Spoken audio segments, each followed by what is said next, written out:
Hi everyone, my name is Hannah Potgeiser, My name is Haley Walter. And I'm Christy Gatto. and today we're going to be discussing our Advertising 5326 Deep Look Research and Proposal presentation. KQED's Deep Look cited that 65% of its viewers are millennials and Gen Z. They also cited that about 70% of its viewership is male, and some videos even skewed as much as 50% male. This gender disparity led to the overall goal of our research. Our overall goal was to use our findings to develop an advertising campaign to increase female viewership of Deep Look's YouTube videos. During today's presentation, we will first discuss the theory that guided our study, then we will talk about our methodology, next we will discuss our findings, and after we will go over our recommendations, and we will conclude with the limitations and implications of our research. The main theory that we focused on for our research was diffusion of innovations, which is the acceptance of new practices, products, and attitudes over time in a social system. We decided to analyze diffusion of innovations as we are trying to analyze what could be done to attract women to adopt KQED's Deep Look YouTube channel. The diffusion of innovations process can be broken down into 5 key steps. The first one is awareness, or attracting someone's attention. This can be through advertising, word of mouth, or social media. Next, if someone shows attraction to what they are learning about, they may show interest. After showing interest in a product, the consumer will most likely go through an evaluation or monitoring and checking out of the content involved. A test purchase will allow the consumer to give a product or content the opportunity to prove itself. And finally, officially adopting or showing a preference towards a product or content will come at the end of this process. Additionally, we want to know who and what are the motivating factors in the influence of individuals. Advertisers must take a look at this notion as social media becomes the guide to who and what influences a person. Common practices are no longer completely valid in understanding what influences an individual, as there are so many easily accessible avenues that can present influential information. The 4 main groupings of people involved in the influencing of others through diffusion of innovations are innovators, opinion leaders, gatekeepers, and change agents. Innovators are the first group of people to accept a new innovation or content.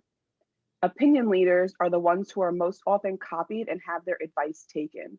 These individuals are very beneficial in the promotion of an innovation or a product. Gatekeepers have the power to influence an individual in their acceptance of an innovation, and change agents provide unbiased information about the innovation outside of that individual's social circle. The methodology for this study was 2 focus groups containing a total of 5 participants. The participants for the focus groups were females between the ages of 18 and 35. We chose this age range because we wanted to focus on women who were millennials and Gen Z. The first half of the focus group involved playing 2 videos for the participants. The first video was a TikTok video that discussed African cranes. The video included content about cranes along with text that provided information about the birds and a funny voiceover. The second video was a longer YouTube-style clip that talked about the conservation efforts related to the African crane. There was softer music in the background and the voiceover of an individual who worked to protect the cranes. The video also included some text that related to what the conservationist was talking about. The participants were then asked which video they preferred and why. After this, the participants were asked questions about their YouTube habits. They were also asked questions such as how many hours a day they spend on YouTube, if the thumbnails are important, and if they watch videos that fall outside of their typical preferred style of video. Finally, they were asked their reason for watching YouTube videos.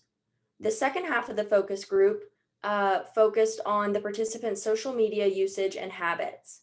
Questions included what social media platforms they visited most frequently, the time of day they were most likely to go on social media sites, and if they ever visit YouTube videos from other social media platforms.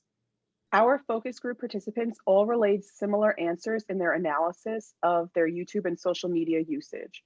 The preferred genre of content was infotainment with short-length, low-sensory videos. It was important that a video did not have too much going on.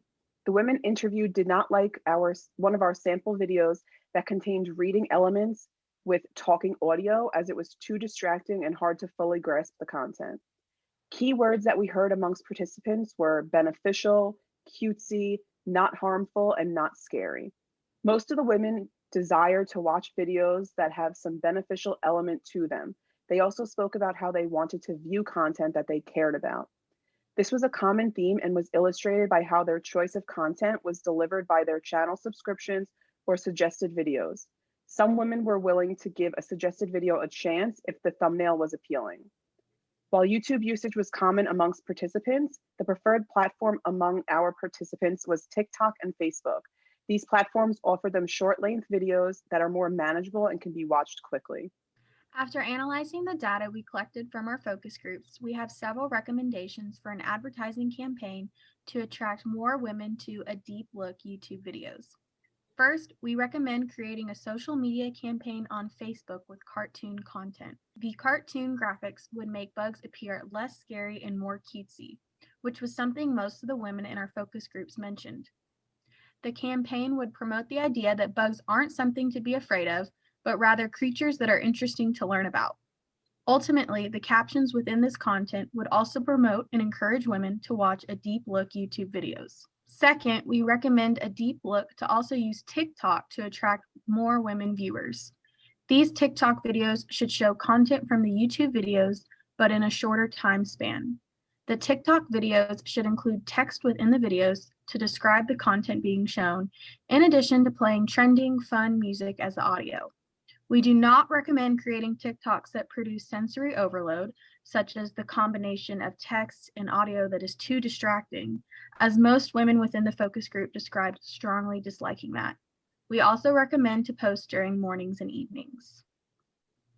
There were several limitations for this study. The main limitation was the time limitation to develop the study itself.